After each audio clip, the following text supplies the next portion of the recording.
Hey guys, Yankee here, and today I'm going to be giving my thoughts on Superman vs. Meshi. This is a 3-volume manga series. It's sort of a partnership between Kodansha and DC Comics.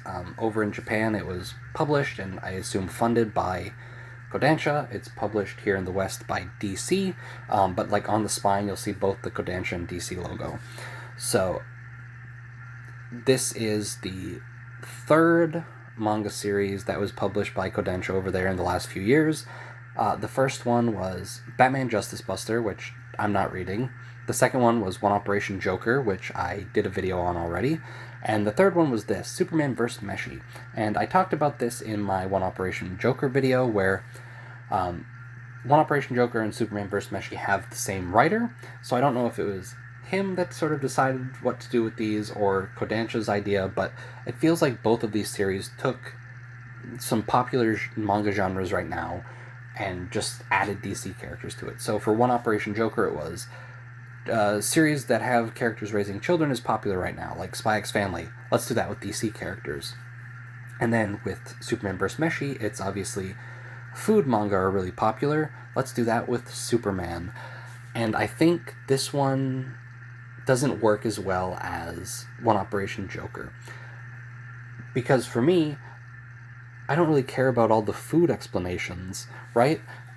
Like, the only other food manga I have read is Food Wars. I got like the first 7 paperbacks of that, and then I was following it weekly for a while. And eventually, once like there was a hostile takeover of the school, I dropped it. I'm like, this has gone too far for me. This is stupid. I'm not reading this anymore. So I dropped that series. But that series was never about the food for me. It was always the stuff in between that led up to the food segments. And in this, there's just not enough in between the food stuff for me, right? So each chapter is Superman and occasionally a friend going to a restaurant, ordering some Japanese food, and then just sort of talking about it, talking about the restaurant. I don't know if these are actual restaurants. If they are, and for some reason I ever end up going to Japan, maybe this will be useful, and I can sort of look back and be like, oh yes, these restaurants seem interesting. Maybe I'll go there. But as of right now, like, none of the information in there is particularly valuable to me. So yeah, it's just sort of, there's just not a whole lot of meat here, funny enough, right? The character interactions are where this really shines for me. It's got like a weird mix of Superman takes, where we've got the DCEU, the now dead movie continuity. We have that Justice League, so Superman, Batman, Wonder Woman, Aquaman, Flash, and Cyborg. Forgot his name for a second. So there's our Justice League. We also get like a lot of visual stuff from the 70s Superman movies. So there's a scene where Superman is flying with Lois, and we do the flying scene from the first Superman movie. So they're picking from a few places. We get like Supergirl later on, which was like a really fun chapter. I like how they sort of interacted in that. So it's picking from a few different places, mainly sort of based on recent movie stuff plus Christopher Reeve stuff. And so we get like some fun interactions between, like, all right, here's Superman and Batman. They have a really fun interaction, I think in the first volume, where Superman's bringing Batman to a restaurant, and he just has Batman on his back, and so to land so Batman can get off, Superman's just sort of like hovering by the ground at like a position, like at a height that is easy for Batman to stand up. Like, that's really funny. There's a scene where Superman goes to one of those conveyor belt sushi places and he meets Aquaman, and there's a funny gag where Aquaman can talk to fish, but he can also talk to food with fish in them, which is silly and fun. Like, all the interactions and stuff like that are fun and really where this shines, but the problem is that's so far in the background, we don't get enough of it.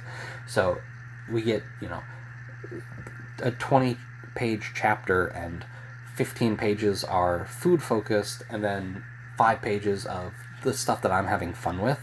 So overall, this series was just sort of meh to me. Um, yeah, it was unfortunate because I really like Superman, so I was hoping I'd like this a lot, but I don't know. The food stuff just doesn't matter to me. I don't care. My eyes sort of glaze over after the third or fourth restaurant they go to. Um, but yeah, we do have sort of a minor plot in this in the background with Superman wondering if he should tell his identity to Lois. Um, and that's as far as the plot goes. Again, it's a food manga about Superman traveling Japan, eating at restaurants, which Superman traveling Japan, fun idea. And him just sort of going around and getting excited about restaurants and stuff is kind of fun, right? Like the idea of Superman, he can fly anywhere in the world. Why wouldn't he run off to Japan to eat food and like have streaks where he's really into it, right? Like all that stuff works for me. It's just the actual food sections that drag it down for me, which is the main point of this manga. So overall, it was fine. I got a little bit of fun out of this, but overall, I didn't care for it too much. Out of the two that I read, Superman vs. Meshi and One Operation Joker, I much preferred One Operation Joker because even though, like, I don't have to... When they're explaining baby raising stuff in One Operation Joker, I can still have fun with that because I know what diapers are. I know what, daycare is. And so, like, Joker has to get Batman in daycare. I can laugh at how he's struggling to do that, whereas Superman's explaining specific dishes at these restaurants that I'm probably never going to eat. So I just sort of like glaze over it, right? Anyway, those are my thoughts on Superman vs. Meshi. If you like food manga more than I do, you might get a kick out of it. It wasn't that bad, but just not for me, right? So yeah, thanks for watching, and I'll see you guys next time.